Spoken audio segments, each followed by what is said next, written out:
Bonjour, bonjour à tout le monde et je dirais adieu à Julien Clegg et merci pour cette très belle chanson, cette chanson qui rappelle à chacun d'entre nous une période très importante de la vie, non seulement de l'Afrique et de la vie personnelle de chacun d'entre nous. Nous parlons bien sûr de l'apartheid qui malheureusement était une loi et que Mandela a combattu de toutes ses forces.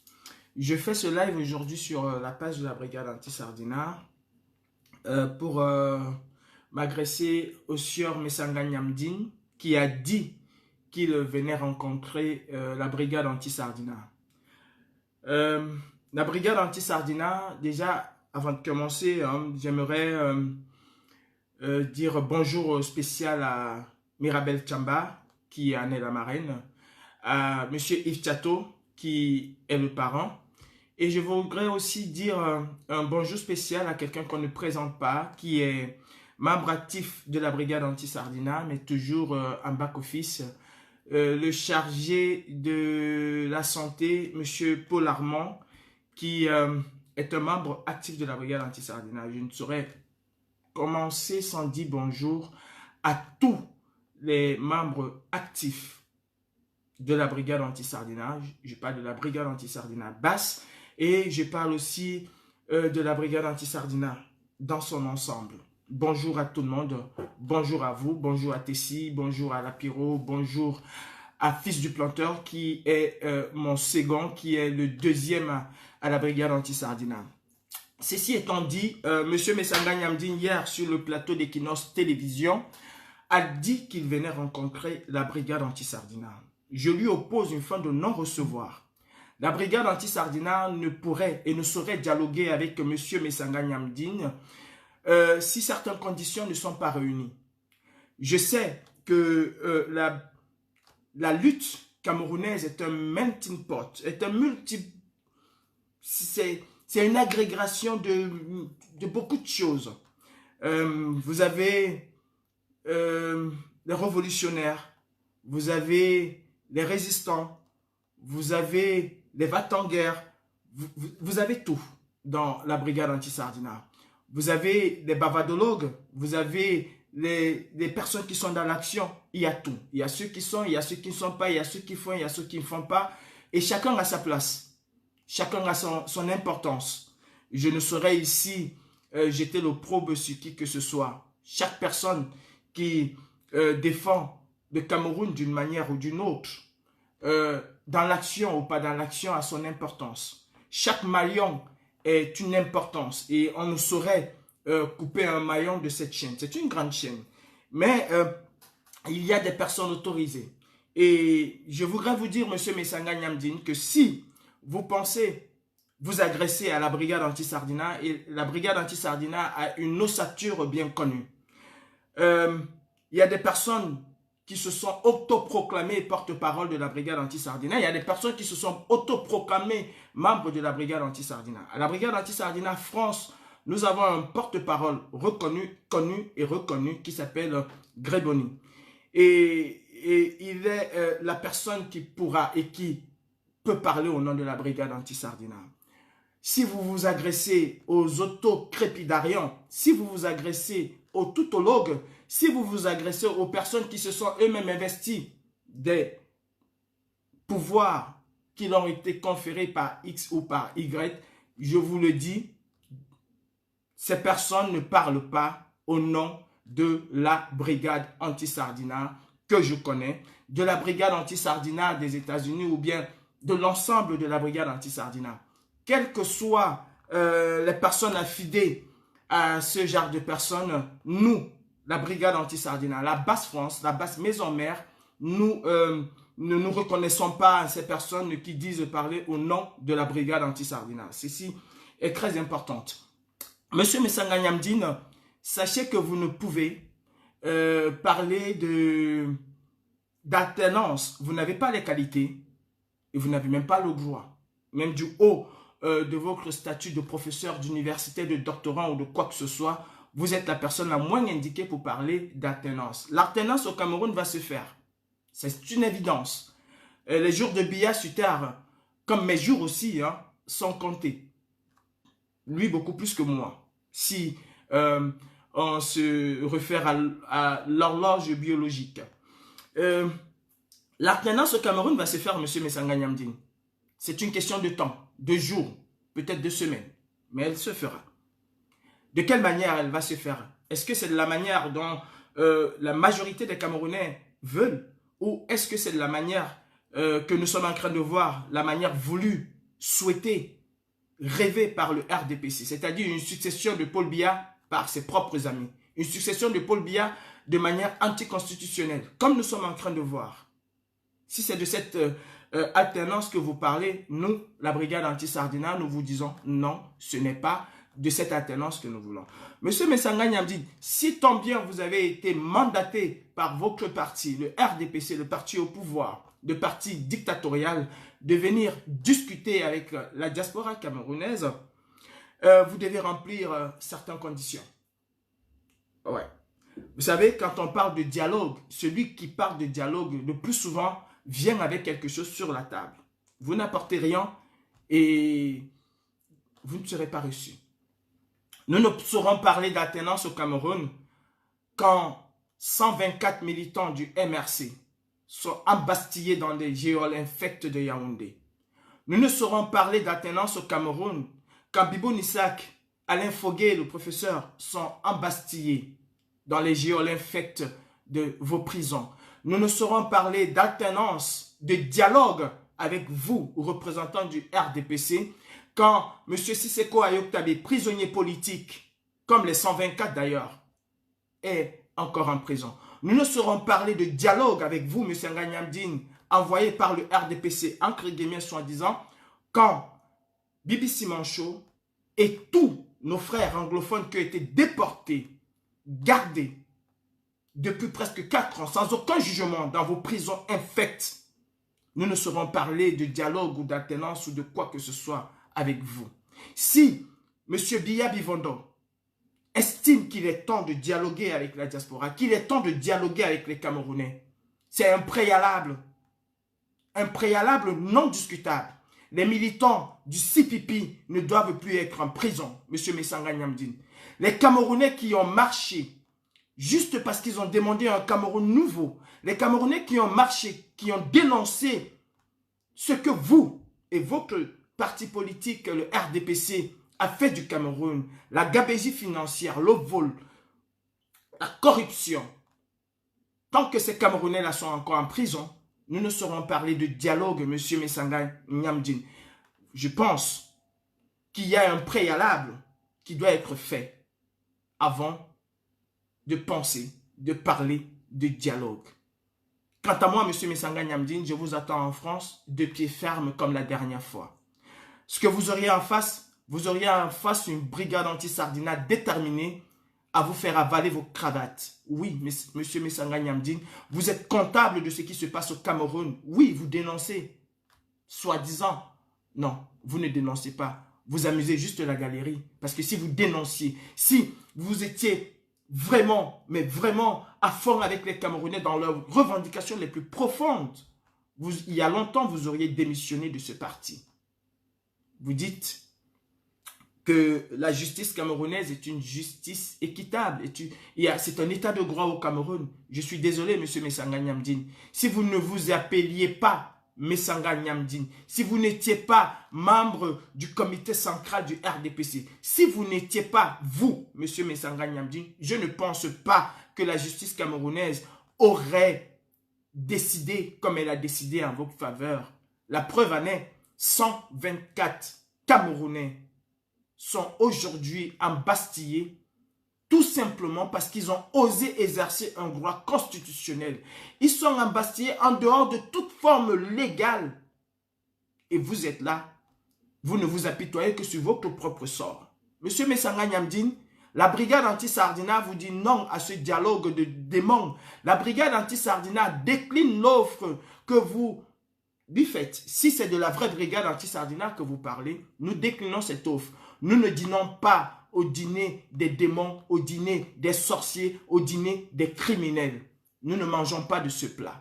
Nous sommes pour un Cameroun libre, prospère, pour un Cameroun sans dictature, pour un Cameroun de démocratie. Ceci étant dit, je vous attendrai sur Paris, de pied ferme, comme je vous l'ai dit, comme je vous ai promis il y a quelques mois, quand vous m'avez donné rendez-vous. Pour moi, le rendez-vous, il est toujours là. Et s'il faut que je sois gardé à vue, ben, je serai gardé à vue, M. Messanga Nyamdine. Surtout, n'osez jamais inviter quelque part la brigade anti-Sardina quand ces préalables ne sont pas réunis. Ceci étant dit, M. Messanga Nyamdine, la libération de ces prisonniers politiques interviendra avec ou sans vous, avec ou sans votre dialogue, je dirais, de merde. Vous rencontreriez peut-être des personnes, mais je vous le dis aujourd'hui, ces personnes ne parleront pas au nom de la brigade anti-Sardina. En tout cas, pas au nom de la brigade anti-Sardina de France. Et je sais que ces personnes ne parleront pas au nom des autres brigades anti-Sardina. En tant que commandant en chef, je décline au nom de la brigade anti-Sardina cette invitation. Nous ne participerons pas à cela. Bonjour à vous et portez-vous bien, M. Messanga Nyamdine. Vous savez, la justice ultime, c'est la justice de Dieu. Et cette justice vous rattrapera tôt ou tard. Et quant à nous, à la brigade anti-Sardina, vous savez de quoi nous sommes capables. Nous sommes des hommes du terrain. Et quand on parle du terrain, nous sommes des hommes d'action. Nous sommes presque dans la légalité et presque dans l'illégalité. Et j'assume ce rôle d'activiste. Et en tant qu'activiste, je serai peut-être dans l'illégalité avec vous. Parce que je vous le promets, M. Messanga Nyamdine, vous feriez mieux de vous cacher si vous êtes à Paris. Surtout, ne me cherchez pas. Ne cherchez pas, fils du planteur. Ne cherchez pas la brigade anti-Sardina. Nous ne déjeunerons pas avec vous. Oui, il faut un dialogue au Cameroun. C'est très important. Nous le voulons et nous le souhaitons. Mais vous n'êtes pas la personne la plus autorisée au Cameroun pour parler, pour anticiper le dialogue. Non. Vous viendrez rencontrer vos amis, peut-être vos amis que vous avez infiltrés dans la résistance camerounaise. Je vous le dis, M. Messanga Nyamdine, aucune résistance au monde, aucune résistance ni aucune organisation au monde n'est saine. Il y a toujours des infiltrés. Il y a des infiltrés à la CIA, la plus grande organisation mondiale. Il y a des invités, il y a des infiltrés à la DGSI, il y a des infiltrés partout. Et la brigade anti-Sardina ne saurait être une exclusivité, une exclusion. Non. On ne peut pas dire que dans la résistance camerounaise, il n'y a pas d'infiltrés. Il y a des infiltrés et on fait avec. On est obligé de faire avec. Et sachez que ces personnes ne représentent rien du tout. J'en ai terminé avec M. Messanga Nyamdine. Mes frères, mes soeurs, je ne serai pas très long. Samedi, j'étais invité à une rencontre Union européenne, France, Afrique. Et j'ai été stupéfait de me rendre compte d'une chose, mes frères. La diaspora africaine, dans son ensemble, pour la plupart, n'est pas une diaspora qui se bat véritablement pour une Afrique libre. Je veux que vous le sachiez. C'est très important. Quand vous entendez les gens dire « je suis à la Sorbonne », « je suis énarque »,« je suis ici », « je suis là », sachez que ces gens sont des personnes qui sont formatées à remplacer ceux qui sont déjà vieillissants dans nos pays. J'étais dans une salle où tout ce que j'ai entendu de cette diaspora estudiantine, de cette diaspora intellectuelle, entre guillemets, c'était comment faire pour aller faire leurs affaires en Afrique. C'était comment trouver les moyens pour s'implanter en Afrique. En aucun moment, je n'ai entendu les gens parler de la misère. En aucun moment, je n'ai entendu les gens parler de la dictature.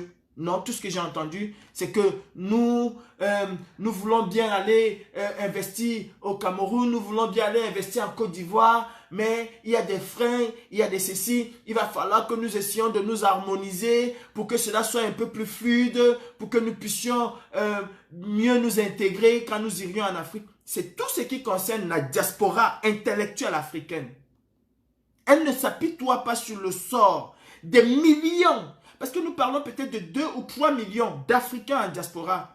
Mais nous parlons d'un continent qui a plus d'1,5 milliard de citoyens qui vivent dans la misère, dans le dénuement le plus total.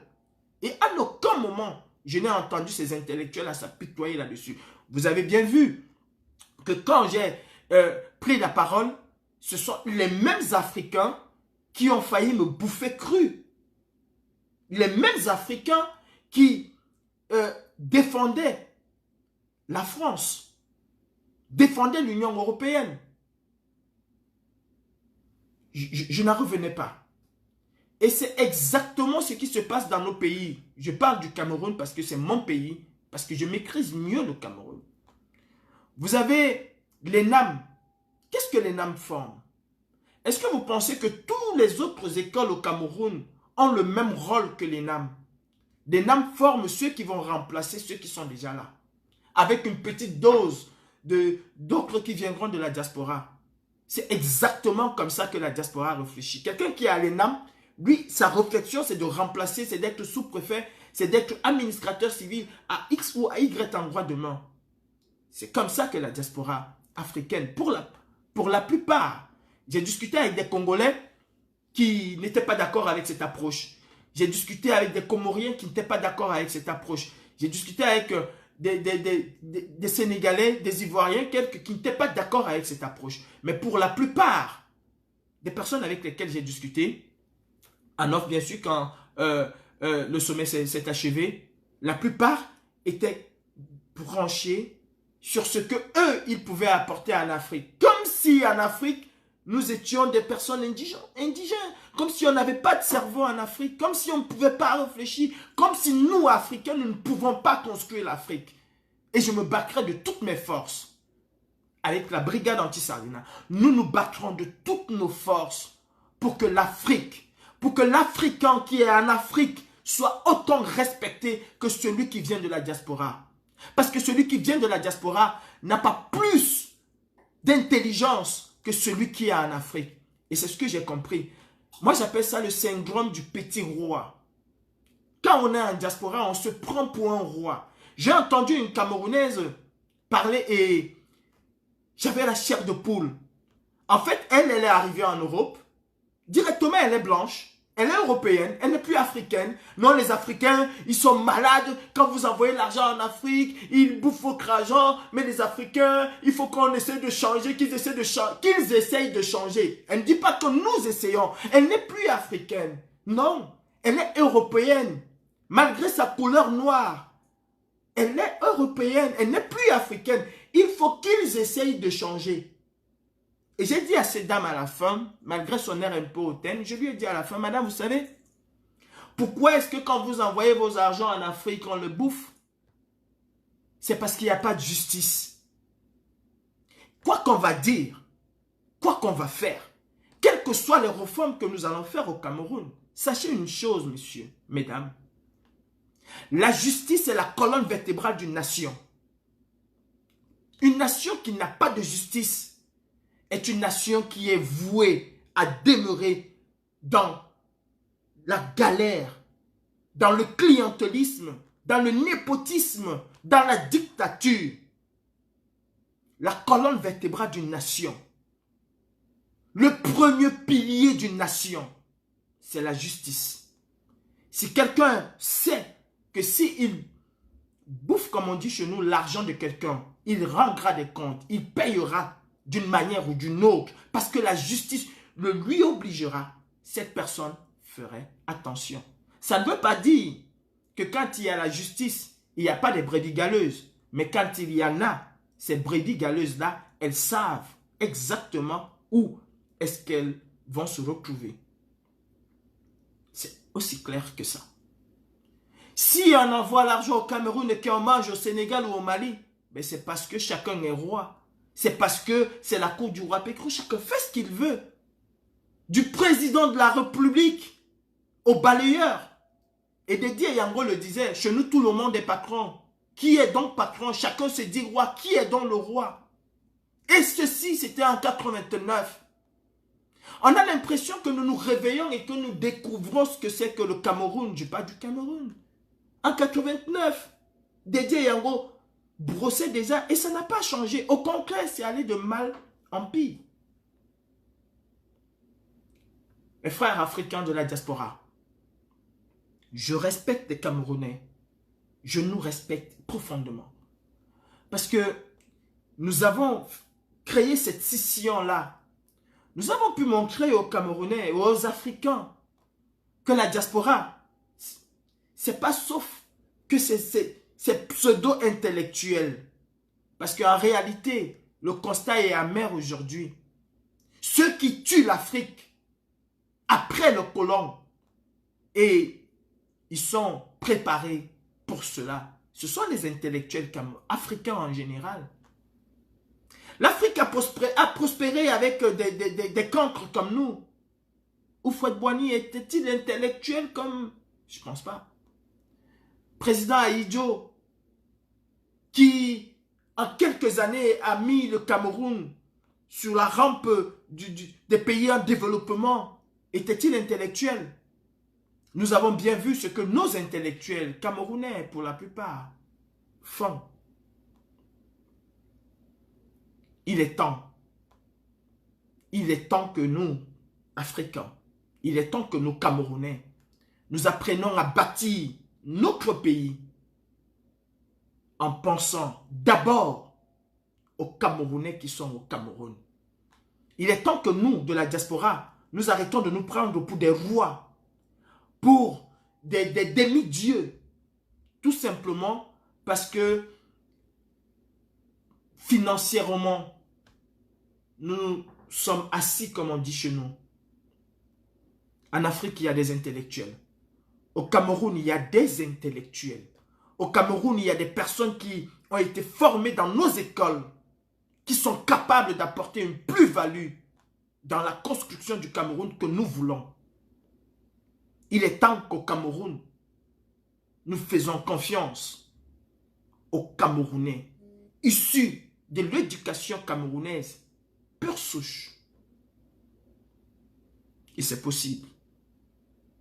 Parce que parmi, il y en a qui sortent du lot et qui se distinguent de par leur qualité et de par leur capacité à aller de l'avant. Mes frères, mes sœurs, pour finir, j'apprends ça et là qu'il y a des gens qui veulent aller au Cameroun. Vous savez, vous avez vu des personnes qui ont fait des très longs voyages, des personnes qui se sont levées de chez elles, qui sont allées mener des opérations sans tambour, sans trompette. Elles n'ont appelé personne. Elles sont allées le faire parce qu'elles avaient la capacité de le faire, parce qu'elles avaient l'envie de le faire. Et si quelqu'un veut partir au Cameroun, il n'a pas besoin de m'attendre moi, Calibri, pour aller au Cameroun. Et je le dis, et ce serait la dernière fois que je le dis. Je m'agresse tant au Sardina que à ces maillons de la chaîne que nous avons dans la diaspora et dans la lutte camerounaise. Je ne partirai pas au Cameroun me battre, ou bien je ne partirai pas au Cameroun pour aller à la poste centrale ou où que ce soit. Et le jour où je vais vouloir partir au Cameroun, vous allez vous réveiller à 6 h le matin, vous allez me voir au Cameroun. Je ne dirai à personne. Celui qui veut aller au Cameroun, c'est très simple. Il prend son billet d'avion, il va au Cameroun. Et même étant au Cameroun, il peut faire aussi l'appel. C'est comme ça. On se lève et on dit, moi je suis prêt, venez en pas. Non, non, non, non. Tu prends ton avion, tu vas au Cameroun. Quand tu arrives au Cameroun, tu dis, moi voici, je suis là, ils ne m'ont pas mangé, venez aussi.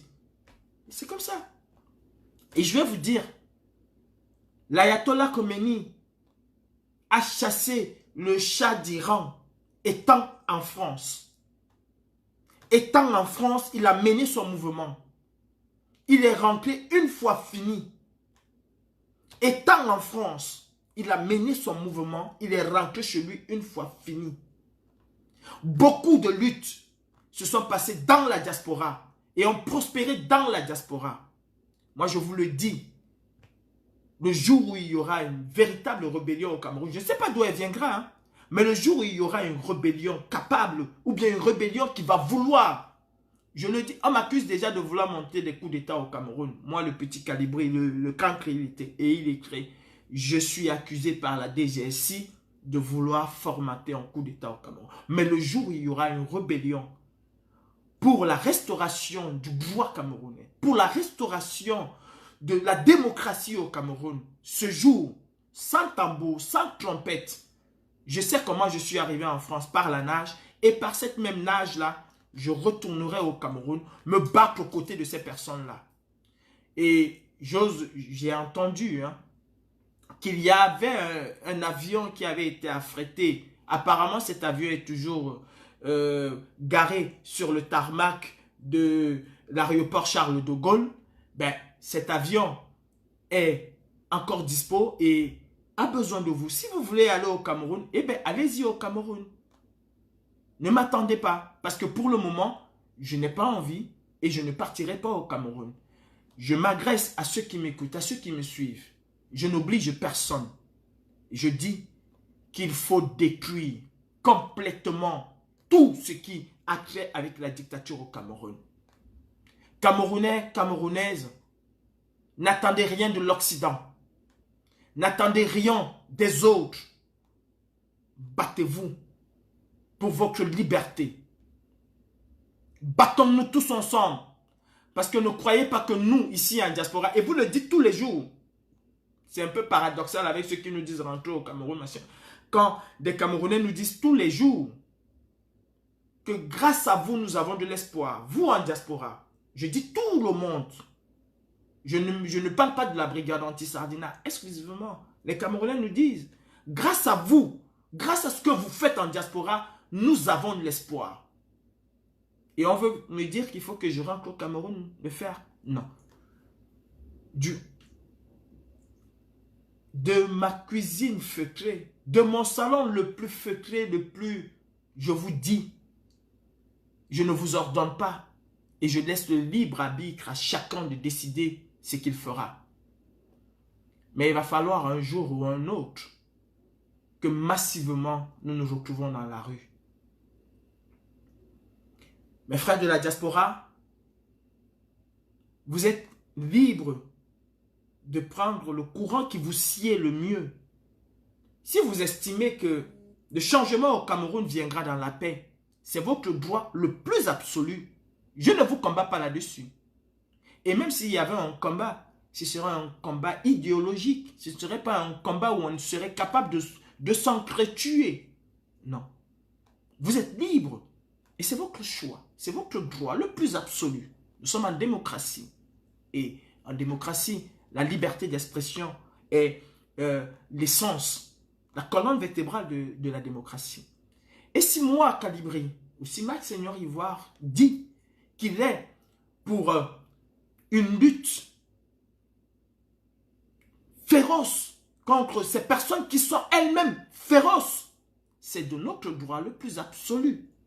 Ni vous, ni nous, ni qui que ce soit la résistance, que ce soit dans la paix, que ce soit dans la guerre, que ce soit le soya, personne de nous n'a la science infuse.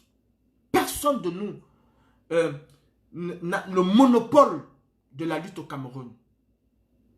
Et je pense que comme les prêtres, quand vous avez en face de vous un prêtre catholique, il ne vous dit pas, n'allez pas chez le protestant, c'est la mauvaise religion. Non, il vous prêche sa religion. Il vous prêche son évangile à lui. Et j'aimerais que chacun prêche son évangile sans pointer du doigt l'autre. Déjà, le RDPC nous pointe du doigt. Et s'il y a des combattants, soi-disant combattants. Parce que je dis soi-disant, quand on est combattant, ça veut dire qu'on est dans une logique guerrière. Et quand on n'est pas dans une logique guerrière, on cesse de s'appeler combattant. Ce n'est pas moi qui le dis, c'est le dictionnaire qui le dit. Alors s'il y a des combattants qui vont pointer d'autres, ah non, ceux-là sont des mauvais, ils veulent détruire le Cameroun, et ceux-là sont des mauvaises personnes, ils veulent que le Cameroun marche à l'envers. Les mêmes accusations du RDPC, alors je vous dirais, qui s'assemblent se ressemblent. Pour moi, c'est aussi simple que ça. Qui s'assemblent se ressemblent. Je disais tantôt, je suis dans une logique insurrectionnelle, et je l'assume. Je suis dans cette logique depuis 2016, depuis mon arrivée en France. Je suis dans cette logique depuis 2017. Je suis dans cette logique depuis 2018. Avant les élections, pendant les élections. Je vous rappelle que Daniel Essissima, l'ex-commissaire Zogo, Suzanne Barat, la générale Suzanne Barat et moi sommes les premières personnes à prendre une autorisation pour manifester contre le déroulement des élections ici à Paris. Et il n'y avait aucun appel. C'est parce que nous étions dans une logique bien avant les élections. Et beaucoup de Camerounais ce jour, et c'était la première fois que nous mettions plus de 300 Camerounais devant l'ambassade du Cameroun pour dire non à cette mascarade électorale qui se passait. Nous l'avons dénoncé avant. Et nous avons continué à le dénoncer. Nous sommes dans une logique insurrectionnelle. Nous sommes dans une logique où nous voulons que le peuple camerounais, le peuple gabonais, le peuple malien, le peuple sénégalais, le peuple africain se lève et s'érige contre la dictature qui pourrit 14 pays africains. Vous parlez de la logique de paix. Je disais tantôt que c'est votre droit le plus absolu. Chacun a ses armes pour évincer la dictature.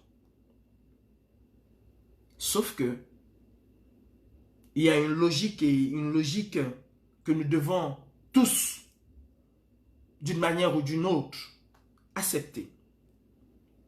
Ceux qui sont au pouvoir au Cameroun n'ont aucune envie de partager le pouvoir avec qui que ce soit. Et vous le savez. Aujourd'hui, nous assistons aux prémices de ce qui va être dans une année, dans une semaine, dans un mois ou dans 2 mois. Ou même dans 3 mois, je ne sais pas. Mais nous assistons là aux prémices du Cameroun de demain. Et tous autant que nous sommes, que ce soit les hommes de la société civile, que ce soit les hommes politiques, que ce soit même les Camerounais, pour certains, nous faisons fi de ne pas le voir. Dans des pays sérieux, dans des pays démocratiques, c'est le chef du gouvernement, c'est-à-dire le Premier ministre, qui représente de manière officielle et solennelle le chef de l'État. Mais nous assistons au Cameroun à un bicéphalisme à la tête du gouvernement. Monsieur Ferdinand Gongo, ministre d'État, non, ministre d'État, secrétaire général de la présidence de la République, est aujourd'hui, depuis, il était déjà, et on l'a décrié, aujourd'hui, se comporte comme le véritable président de la République du Cameroun. Ce qui était hier une rumeur. Je voyais des professeurs agrégés s'étaler là-dessus. Je voyais des intellectuels camerounais, tant dans la diaspora qu'au Cameroun, s'étaler là-dessus. Aujourd'hui, c'est un fait avéré que Ferdinand Gongo se comporte comme étant le véritable président de la République du Cameroun sur nos yeux et sur nos barbes. Et nous sommes incapables de dire quoi que ce soit. C'est le Premier ministre du Cameroun qui devait représenter le chef d'État, pas le chef de l'État. À la place, qui le représente? Qui se balade avec une sécurité quasi présidentielle. Qui parle aujourd'hui au nom du président absent, quand nous ne voyons pas, et même quand nous voyons, ça donne non seulement de la nausée, et beaucoup de pitié quand on voit cet homme. Y a-t-il encore un président au Cameroun? Croyez-vous que M. Ferdinand Gongo, une fois qu'il a goûté ce siège entre guillemets de président de la République, a-t-il un seul instant envie de laisser ce siège pour qu'une autre personne vienne prendre ce siège? Les cartes sont en train de se distribuer au Cameroun. Et nous sommes... parce qu'on veut se tirer dessus les uns les autres pour amuser la galerie en train de dire non, ce serait dans la paix. Ça va se passer dans la paix. Le Cameroun est déjà gouverné par M. Ferdinand Gongo. Et si nous avons un leader que nous disons porter, il est temps de s'insurger contre ça. Si nous avons envie que ce leader, soi-disant que nous portons, et si nous portons véritablement ce leader, nous devons nous indigner du fait qu'il y a un président à la place du président au Cameroun. Au lieu de ça, on nous dit non, ce sont des infiltrés. Non, ils sont seuls. Non, vous êtes 4, non? Nous, on est nombreux. Vous êtes 2, non? Nous... C'est pas là la question. Et je veux que vous sachiez une chose. Il y a une différence entre la quantité et la qualité. Et si on est conscient de cela, alors on ne doit pas être content parce qu'on est 10 000 quelque part et que les autres sont 2 ou 3. J'aimerais que vous demandiez un peu à Fils du Planteur, qui est un peu l'historien de la résistance. Il vous parlera de Fidel Castro, qui avec 12 personnes a réussi l'exploit d'arriver au pouvoir. J'aimerais que vous demandiez aussi à Fils du Planteur, bien avancé dans ces histoires historiques à travers le monde. Il vous parlera de Cuba, qui a résisté à l'assaut américaine et anglaise. La baie des cochons. La qualité ne fait pas place à la quantité. Vous pourriez demander aux soldats américains ou aux soldats russes qui avaient numériquement et militairement la qualité, la quantité qu'il fallait. Mais chacun a dû plier bagage parce que la qualité a su résister à la quantité. Ne vous bombez jamais le torse parce que vous êtes 10 000 quelque part et que les autres sont 5 ou 6 ou 10 ou 100. 100 personnes peuvent faire ce que 10 000 personnes ne peuvent pas faire. Ça sert à quoi d'avoir 1 million de trouillards que d'avoir 100 000 personnes prêtes à aller au front et à défendre chaque centimètre de leur cause? Je préfère être avec 100 000 personnes que d'être avec 1 million de trouillards. Là n'est pas le problème. Le problème est que nous prenons conscience et que nous parlons avec notre âme, avec notre conscience. Et que si nous avons un leader, si nous aimons ce leader, si nous voulons voir ce leader un jour gouverner le Cameroun, nous devons nous rendre à l'évidence. Il faut une insurrection populaire au Cameroun pour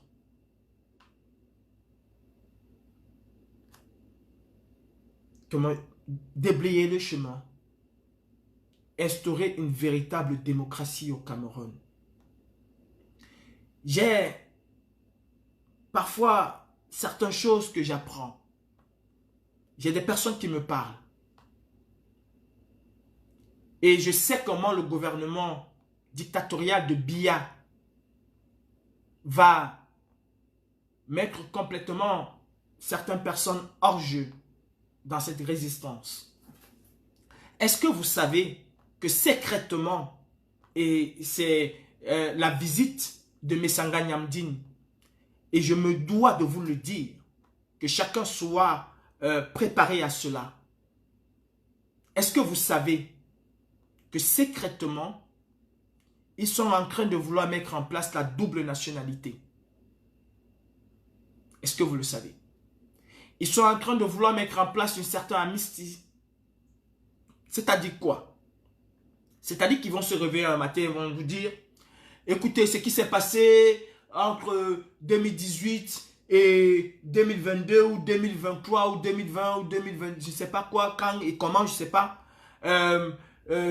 Nous pardonnons tout le monde, nous laissons tomber, c'est le Cameroun, c'est la paix, nous allons vous accorder à la diaspora la double nationalité, nanani nanana.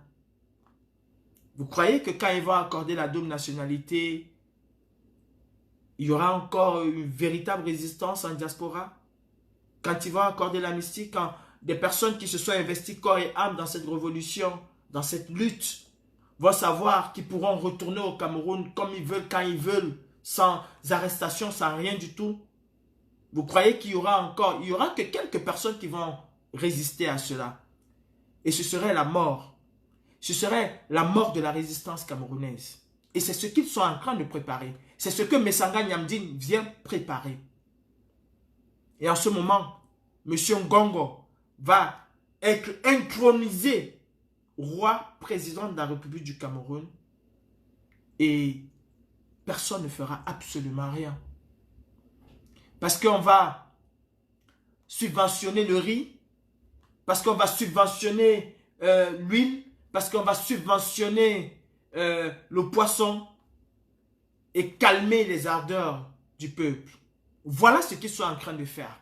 Et je l'ai, cette information, d'une haute personnalité sous anonymat qui nous dit voilà ce que Ngongo est en train de faire pour calmer l'ardeur des Camerounais et pour mieux s'installer au pouvoir. Vous pensez qu'il y aura une transition démocratique au Cameroun? Non, il y aura une espèce de coup d'État au Cameroun. Nous devons nous rendre à l'évidence. Camerounais, Camerounaises, la seule issue pour empêcher cela, c'est une insurrection populaire au Cameroun. C'est le soya. Oui, je l'assume.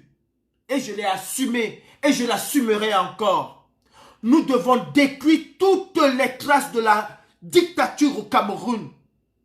Quand on dit abat la dictature, c'est abat la dictature. On ne dit pas en haut la dictature, on dit abat la dictature. Et on doit abattre la dictature. On ne rigole pas avec la dictature. Parce qu'elle ne rigole pas avec nos familles. Elle ne rigole pas avec nos frères. Elle ne rigole pas avec nos enfants. Oui, nous sommes en diaspora, nous pouvons nous soigner. Combien de Camerounais peuvent se soigner? J'ai posé la question qui a dérangé et qui a plu certains. Combien de présidents africains sont capables de se soigner dans leur pays? Combien de dirigeants africains sont capables de se soigner dans leur pays? Parce qu'on n'a pas d'hôpitaux dans nos pays. Parce qu'il n'y a pas d'hôpitaux au Cameroun. Je vous rappelle qu'un hôpital, ce n'est pas un bâtiment qu'on a écrit dessus hôpital. Un hôpital, c'est un ensemble. C'est du personnel formé. C'est du matériel adéquat. C'est l'accès à ces matériels. C'est tout cet ensemble. C'est le bâtiment. C'est tout cet ensemble. Mais on ne peut pas venir mettre un bâtiment et on nous dit qu'on a un hôpital au Cameroun. Quand Brenda Biya a mal aux yeux, pourquoi prend-elle l'avion pour venir voir un ophtalmologue en Europe? Y a-t-il pas des ophtalmologues au Cameroun? Oui, il y a des ophtalmologues, sauf qu'il n'y a pas de même appareil qu'elle va trouver en Europe. Ce n'est pas le même hygiène qu'elle va retrouver en Europe. Et nous sommes en train de dire que c'est dans la paix. C'est votre droit. C'est votre droit le plus absolu. Je vous demande de me montrer une dictature qui a été gagné dans la paix. J'ai vu des gens me dire, se balader des gens qui sont sodomisés par le diable, se balader partout avec des vidéos, des Algériens qui disaient, ils ont voulu que nous nous battons avec la police, nous avons refusé. Ben, vous ne connaissez pas ce qui s'est passé en Algérie. Les Algériens se sont battus. Les Algériens ont mis du feu. Les Kabyles ont mis du feu. À Alger, il y a eu du feu. À Alger, il y a eu des destructions. À Alger, il y a eu des morts, il y a eu des blessés. Ça n'a jamais été dans la paix. Même comme cela leur a été volé. Mais ça n'a jamais été dans la paix. En Tunisie, il y a eu du feu. Il y a eu des destructions. Il n'y a aucune insurrection populaire qui se passe dans la paix.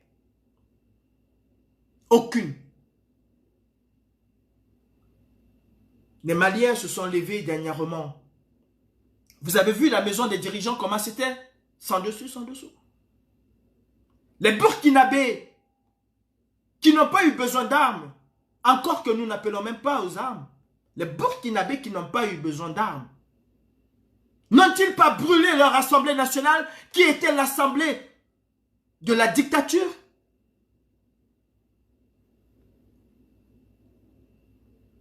Tôt ou tard,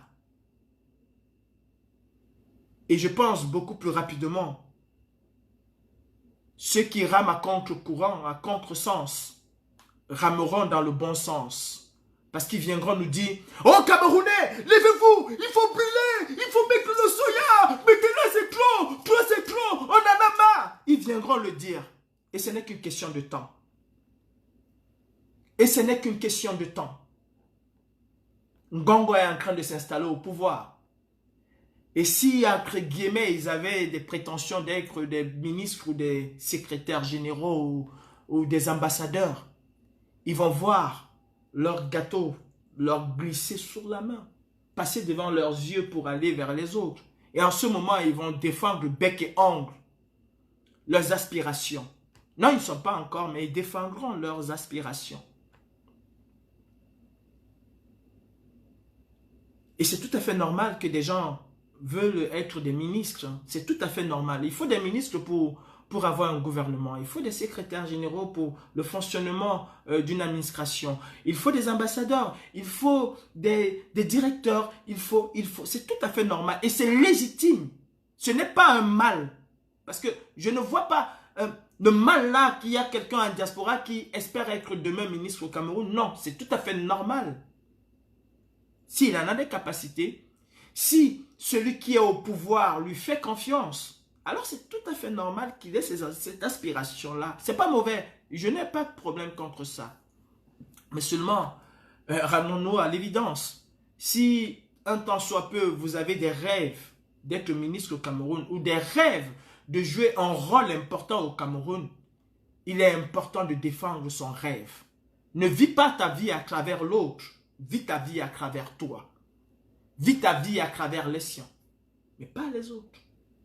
Alors si tu as un rêve de ministre, si tu rêves être demain ambassadeur, si tu rêves être demain secrétaire général, si tu rêves compter les arbres au Cameroun et pas en diaspora, alors recousse-toi les manches comme avait dit Paul Biya et mettons-nous ensemble dans le ring pour combattre et battre cette dictature. Camerounais, Camerounaises, ne pensez pas que le changement s'obtiendra dans le silence. Non. Le changement s'obtiendra dans la lutte. Tout à l'heure, j'ai commencé ce live avec une chanson très importante. Une chanson qui me rappelle le film Amok. Le film qui a été tourné en Afrique du Sud, Amok, et qui est une réalité. Assi Bonanga, de Julien Clerc. Les Sud-Africains aujourd'hui peuvent respirer dans leur pays sans ségrégation, sans apartheid, parce qu'ils se sont battus. L'ANC disait aussi que c'était dans la paix. Winnie Mandela, que je vois des personnes porter fièrement ce nom, A-t-elle été un jour dans la paix? Oui, peut-être à ses débuts. Mais elle est devenue plus radicale que son époux. Nelson Mandela a-t-il été un jour dans la paix? Non. Nelson Mandela a rêvé de la paix. Mais il s'est rendu compte qu'avec la paix, il n'obtiendra rien. Et il a opposé à l'apartheid exactement ce que l'apartheid opposait aux Africains. Les Juifs, est-ce qu'ils sont dans la paix? Tu tues un Juif, ou tu te cacheras, ils te tueront. Pourtant, c'est un État, c'est un pays propre, démocratique. Mais ils ont dit, œil pour œil, dent pour dent. Tu me casses un pied, je te casse deux pieds. Comme ça, l'équilibre de la terreur, comme dit fils du planteur, fait régner la paix. Oui, je suis dans une logique insurrectionnelle, je le revendique et je l'assume. Le pouvoir appartient au peuple. Et quand le peuple se rend compte qu'il est bafoué dans ses droits, quand le peuple se rend compte qu'il croupit sous la dictature, quand le peuple se rend compte que les richesses du pays ne sont pas bien redistribuées, alors ce peuple a le droit de se lever et de demander sa liberté. Je suis dans un pays où l'insurrection populaire a amené ce pays vers la démocratie. Ce qui a été bon pour ce pays, la France, ce qui a été bon pour les États-Unis, ce qui a été bon pour les Anglais, est aussi bon pour mon pays, le Cameroun. Je me bats contre la dictature. Je rêve d'un pays, le Cameroun, démocratique. Et c'est ça qui doit animer chacun d'entre vous. Est-ce que nous accompagnons la dictature ou est-ce que nous nous battons contre la dictature? Que chacun se pose ces questions. Dans la paix, c'est accompagner la dictature. Je parle pour les activistes. Il faut que ceci soit bien clair. Je m'adresse à ceux qui se disent activistes, à ceux qui se disent combattants. Un combattant qui dit que la dictature doit être combattue dans la paix accompagne la dictature. Que ceci soit bien clair. Je n'engage aucun homme politique. Et je ne parle au nom d'aucun homme politique. Je ne parle et je ne m'adresse au nom d'aucun parti politique. Je parle en tant qu'activiste. Et chaque Camerounais, soucieux du développement du Cameroun, soucieux de l'avenir de ses enfants, doit se revendiquer activiste avant quoi que ce soit. Accompagner la dictature, c'est dire dans la paix pour les activistes, pour les combattants. Vous savez, il faut qu'on soit sérieux et honnête avec nous-mêmes. Trop de dichotomie, ça rend les choses inaudibles. Trop de slogans, trop de concepts finit par tuer le concept même. Parce qu'il y en a trop. Aujourd'hui, le seul slogan qui doit pas prévaloir, mais le slogan logique. Et la réalité, c'est une insurrection populaire au Cameroun. Allez chercher des algorithmes qui vont tourner à gauche et à droite, ça ne trouvera pas. Ça ne trouvera qu'une seule chose. Il faut une insurrection. Allez chercher des concepts ou des slogans qui sont populistes. Les slogans populistes, parce qu'il faut avoir des gens qui vont nous écouter, parce qu'il faut avoir une arène où c'est conquis. Oui, tout le monde est là parce qu'on parle ce qu'ils veulent écouter. C'est faire du Zemmour. C'est faire du Marine Le Pen. C'est faire du Silvio en Italie. Et d'ailleurs, on parle du populisme. Dites-moi qu'est-ce que les populistes ont apporté de neuf en Europe. Salvino en Italie. Qu'est-ce qu'il n'a pas promis aux Italiens avec ses concepts? A-t-il pour autant apporté ce que les Italiens voulaient? Partout où les populistes sont partis, ça a été après désolation. Méfiez-vous des slogans populistes et fiez-vous à la réalité.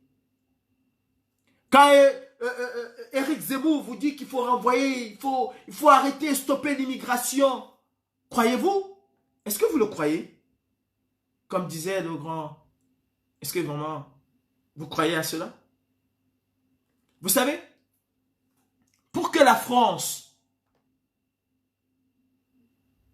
stoppe l'immigration, il va falloir que la France commence déjà par sortir de l'Union européenne. Il va falloir que la France érige,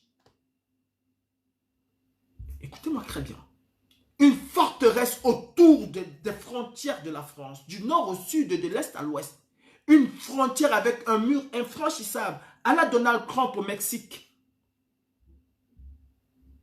Il va falloir aussi que la France vive en autarcie. Il va falloir que la France fasse revenir Bolloré, Total, Areva. Il va falloir que la France se coupe du monde pour stopper l'immigration. Aussi longtemps que la France, les dirigeants français, parce que nous n'avons aucun problème avec le peuple français qui est un peuple accueillant. Aussi longtemps que ces dirigeants-là, que Bolloré va payer au Cameroun 1 centime d'euro l'heure aux Camerounais. Aussi longtemps que Total va exploiter le pétrole camerounais et que le pétrole au Cameroun est plus cher que même en Europe. Alors il y aura des milliers de Camerounais, des milliers de Sénégalais, des milliers de Maliens qui prendront la route et qui vont casser même la plus grande forteresse qui se trouve en Europe ou où que ce soit. Et vous croyez à Zemmour? Soyons sérieux mes frères. La logique s'impose. Et la logique qui s'impose au Cameroun aujourd'hui, c'est qu'il y a un grand remplacement qui est en train de se faire au Cameroun. C'est que Ngongo et son clan, c'est que le RDPC est en train d'expérimenter tout ce qu'ils peuvent pour demeurer au pouvoir éternellement au Cameroun. Ce qui se passe aujourd'hui au Cameroun, je n'ai rien contre une tribu, mais il y a certaines personnes, je dirais, certains écans pour dire en réalité, qui pensent, comme certains Bamilekons, qui pensent que c'est leur tour, ou certains écans qui pensent que le Cameroun leur a toujours appartenu et que le Cameroun doit leur appartenir ad vitam aeternam, que c'est leur pays, que ce sont eux qui ont donné le pouvoir à Ahidjo, qu'Ahidjo leur a remis le pouvoir et que cette fois-ci le pouvoir ne peut pas bouger. Et je parle des écancres. Je ne parle même pas des étonnes ou des écancres, je parle des écancres. Pardon, excusez-moi. Comme il y a certains Bamilekons, je ne parle pas des Bamilekés, je dis bien des Bamilekons qui pensent que c'est leur tour aussi. Non, ce n'est pas le tour de quelqu'un. C'est le tour du Cameroun de se libérer de la dictature. Et nous devons combattre l'extrémisme si elle vient des écancres ou si elle vient des Bamilekons. Je le dis, et coupez cette partie comme vous avez l'habitude de couper. Je ne parle pas des Bamilekés parce que les Bamilekés sont des personnes dignes. Sans les Bamilekés, le Cameroun ne vivrait pas aujourd'hui. Sans les vrais Bamilekés, le Cameroun ne vivrait pas. Mais je parle des Bamilekons, ceux qui réfléchissent exactement comme les écancres. Parce que si nous sommes capables d'appeler les autres écancres, et que nous ne sommes pas... Pourquoi on les appelle? Quels sont ceux que nous appelons les écancres? Ceux qui pensent que le Cameroun, que le pouvoir au Cameroun appartient, c'est féodal pour eux. C'est un truc féodal, c'est un truc ancestral. C'est comme la chefferie qu'on leur a donnée. C'est ce qu'ils pensent, ces écancres. et certains Bamilékans qui veulent réduire l'homme politique à son ethnie. Pourtant, cet homme politique dit, s'il y avait un concours pour être Eton, pour être Fulbé, pour être Mundang, pour être Douala, je le ferais parce que je suis Camerounais. Parce que lui, il pense Cameroun. Lui, il pense nation, lui, il pense peuple. Il ne pense pas ethnie. Et la seule façon de combattre ces extrémistes de droite ou de gauche, c'est que chaque Camerounais doit prendre conscience qu'il a une arme, et une arme à destruction massive. Cette arme, c'est la rue. Face à la rue, aucune dictature ne résiste. Toutes les dictatures sont tombées face à la furie de la rue. Hier encore, nous étions en train d'encenser le Soudan. Est-ce que les Soudanais ont eu besoin de prendre les armes? Non. Chacun a exercé son pouvoir. Et l'ensemble de ce pouvoir a créé une détonation plus puissante que la plus grande des bombes atomiques. L'ensemble des personnes qui étaient dans les rues au Soudan ont créé une détonation, je le dis et je le répète, qui était plus puissante que la plus grande des bombes atomiques jamais construites par l'homme. La puissance de la rue est une arme à destruction massive pour les dictateurs.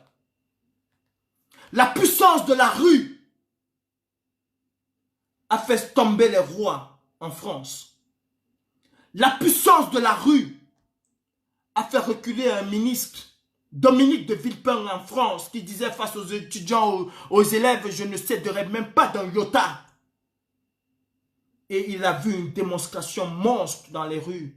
Les élèves, les lycéens se sont massivement rués vers les rues. De Paris à Marseille, de Marseille à Grenoble.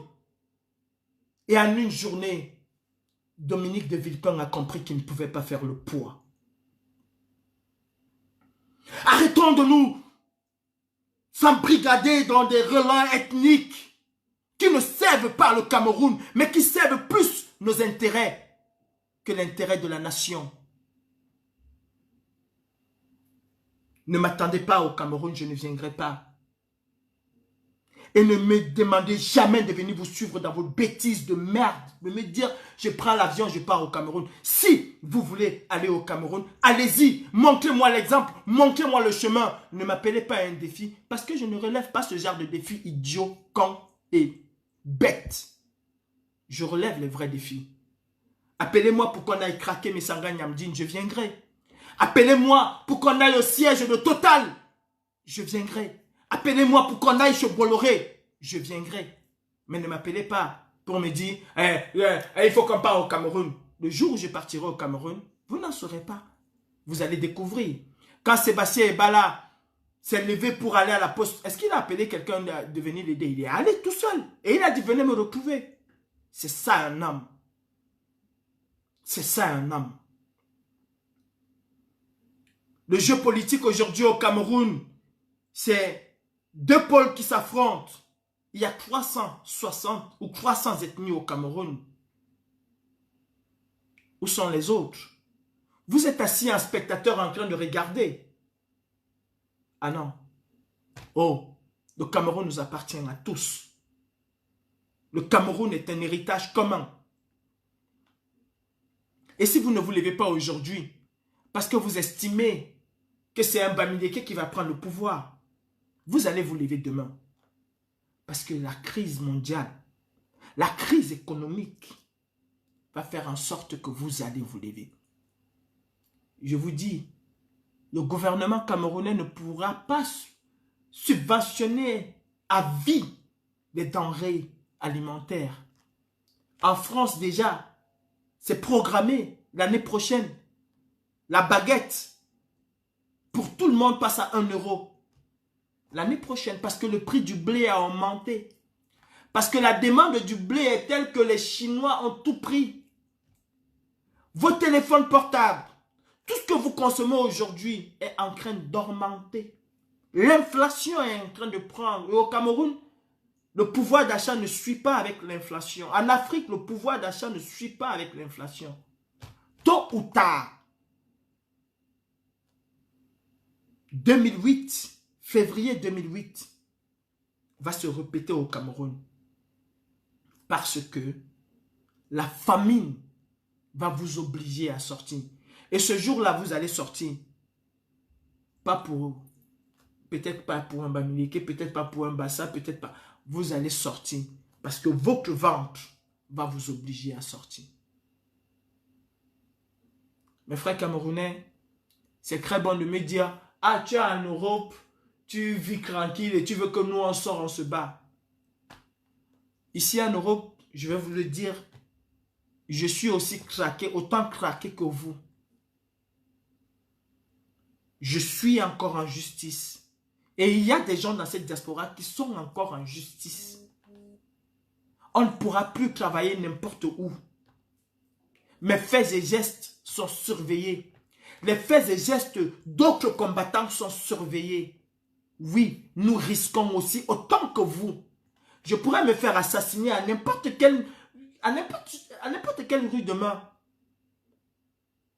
Ma vie aujourd'hui est une vie plus compliquée que la vôtre.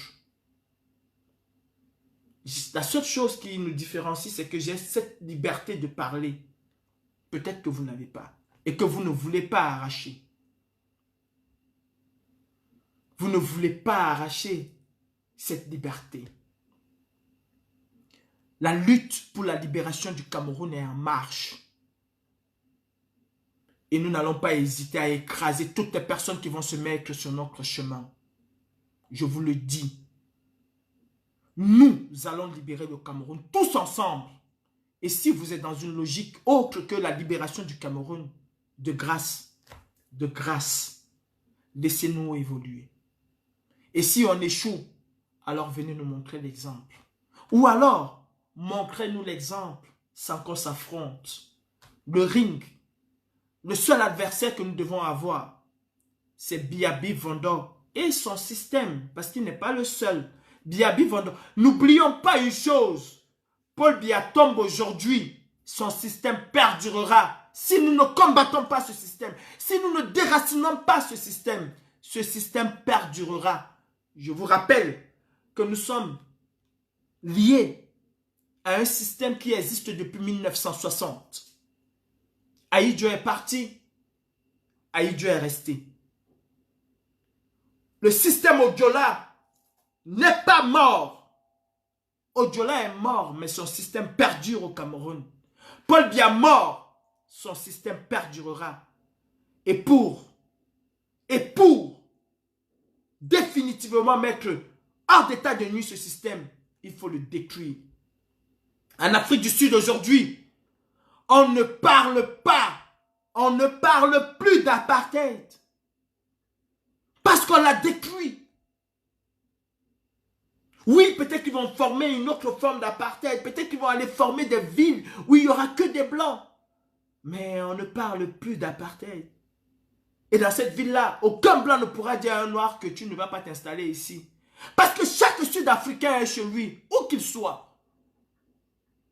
Aux États-Unis, on ne parle plus de ségrégation. Non. On n'en parle plus. Parce que des hommes comme Malcolm X ont combattu et ont détruit cela. Nous devons combattre, détruire. Le système, c'est le plus important dans cette histoire. C'est le système.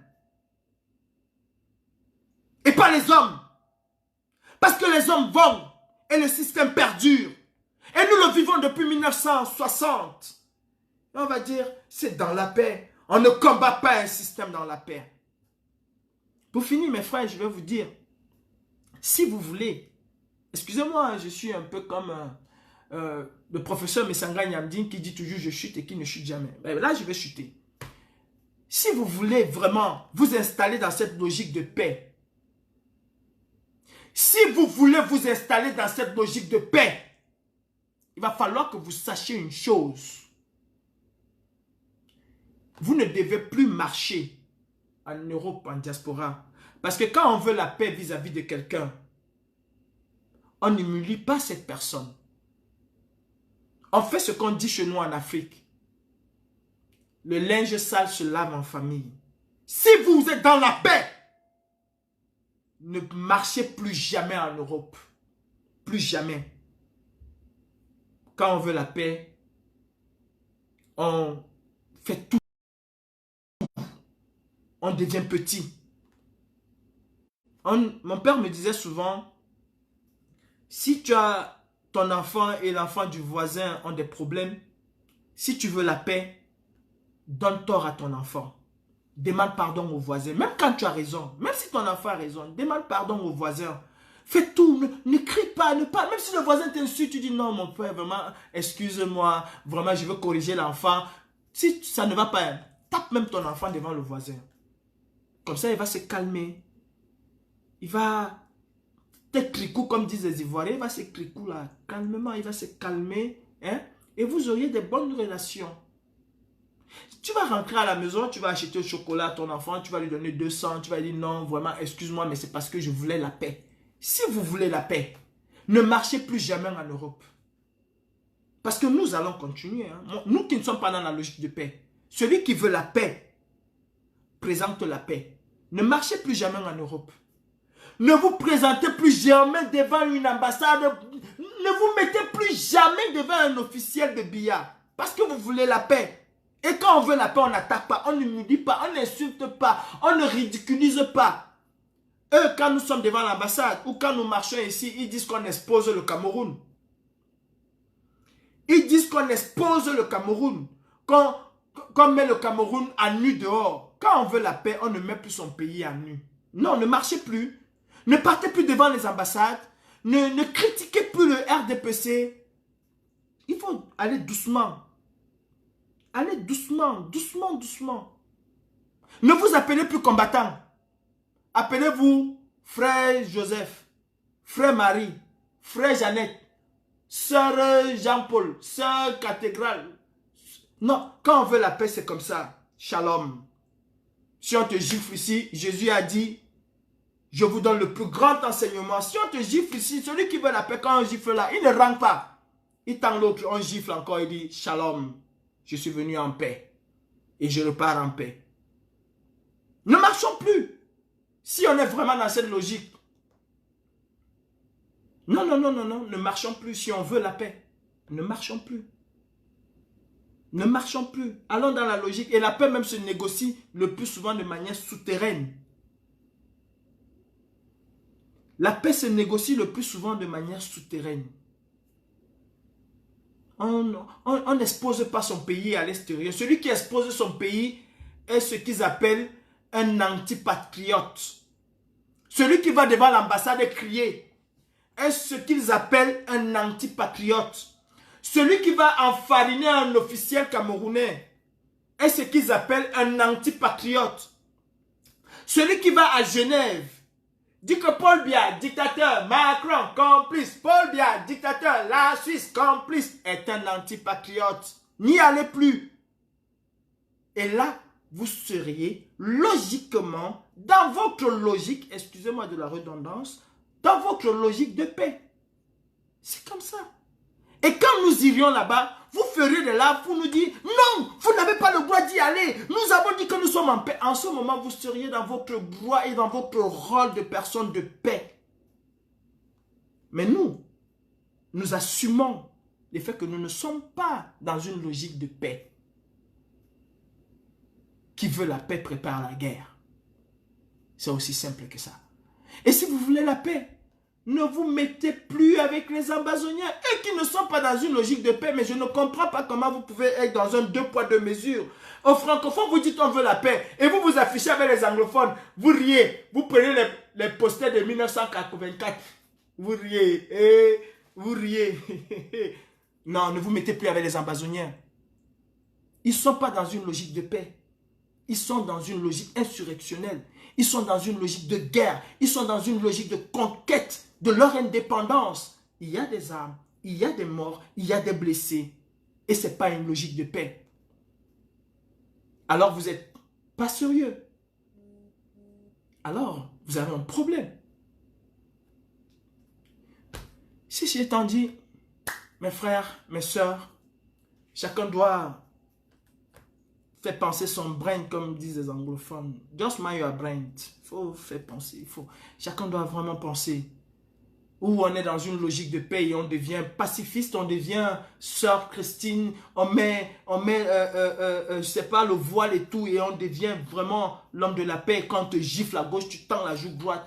Ne demande plus quoi que ce soit, n'insulte plus ton gouvernement, ne traite plus Paul Biya de dictateur. Il faut dire, monsieur le président Paul Biya, vous êtes dans une logique de paix, alors soyez capable de dire, monsieur le président de la République Paul Biya. Moi, je suis dans une logique de guerre, je dis, monsieur le dictateur. Voilà des choses qui doivent nous amener à comprendre que soit on est logique dans ce que nous disons, soit on n'est pas logique. Dites, monsieur le président de la République Paul Biya, avec tous les honneurs que je vous dois, vraiment, pardon monsieur Paul Biya, est-ce que vous pouvez libérer Biboun Issa?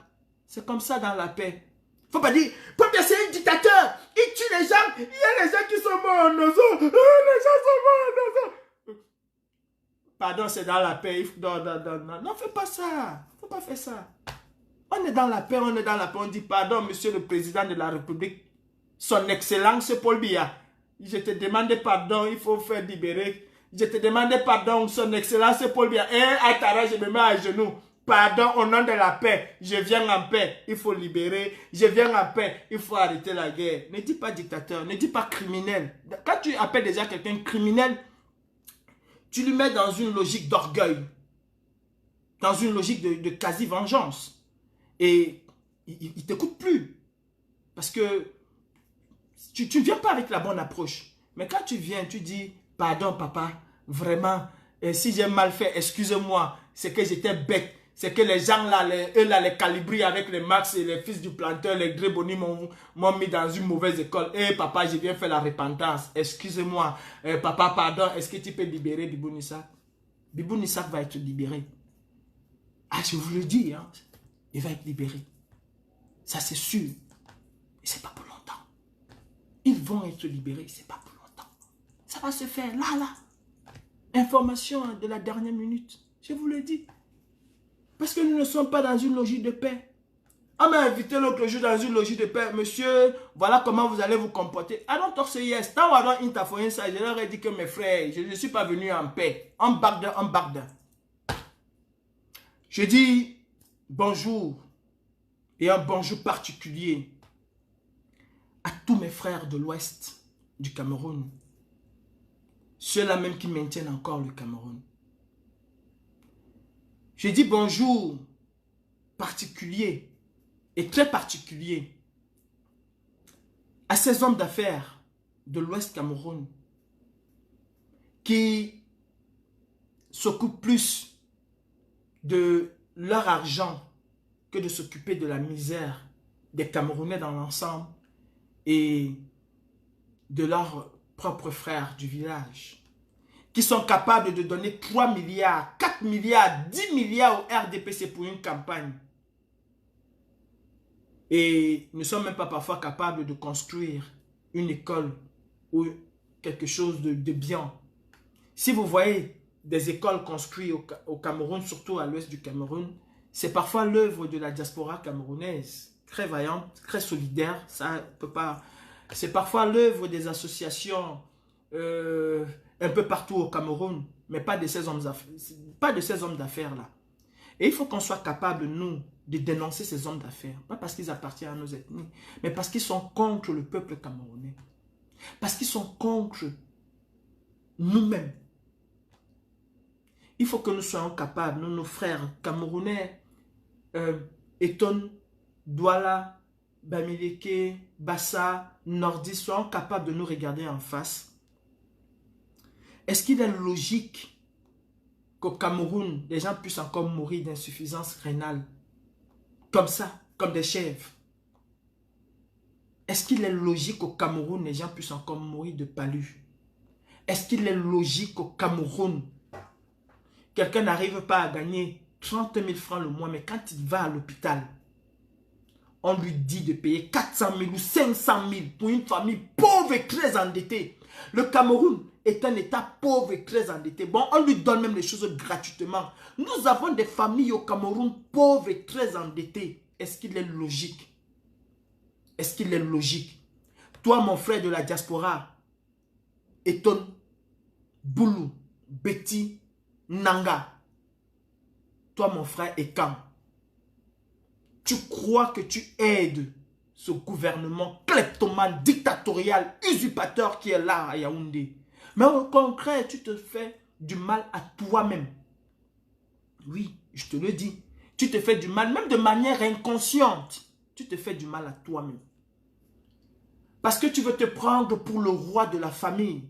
Parce que tu veux te prendre pour la reine de la famille.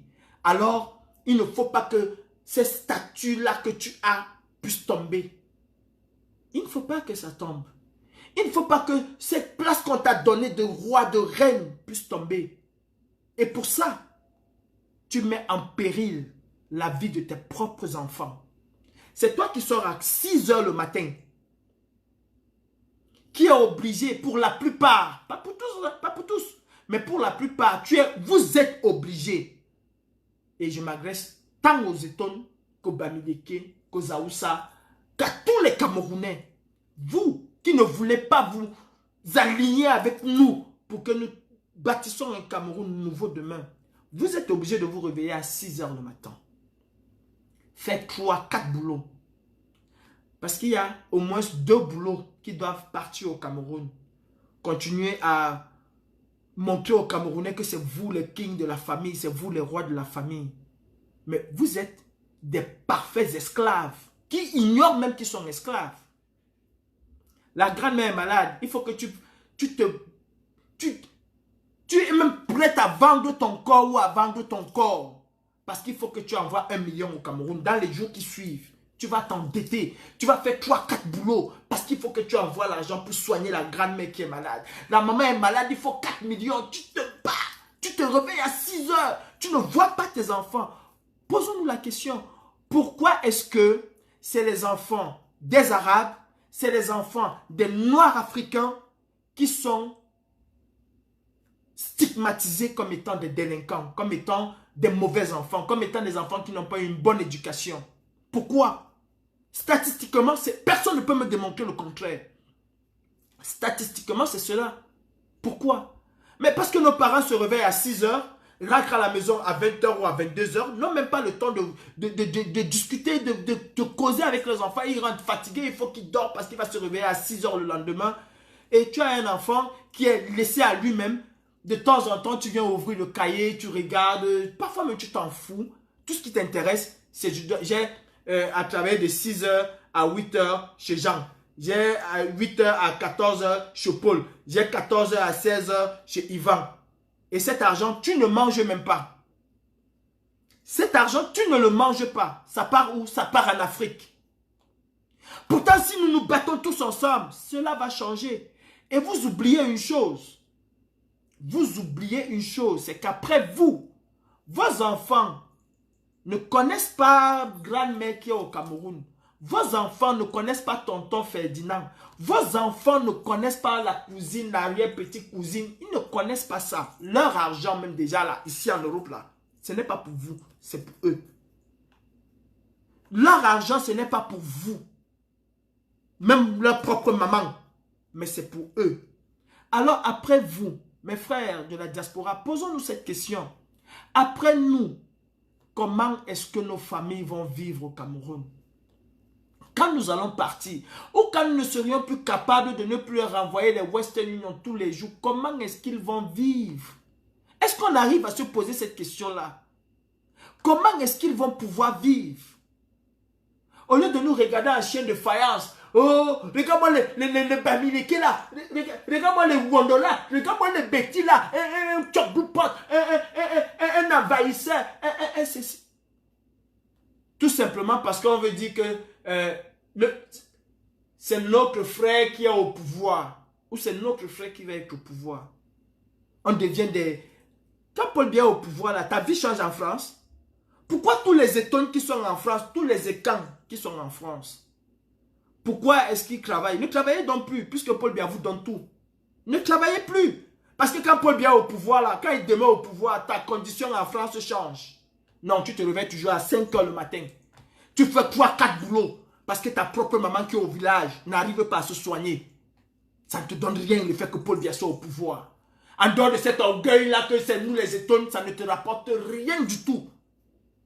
Combien d'entre vous vont au Cameroun et meurent?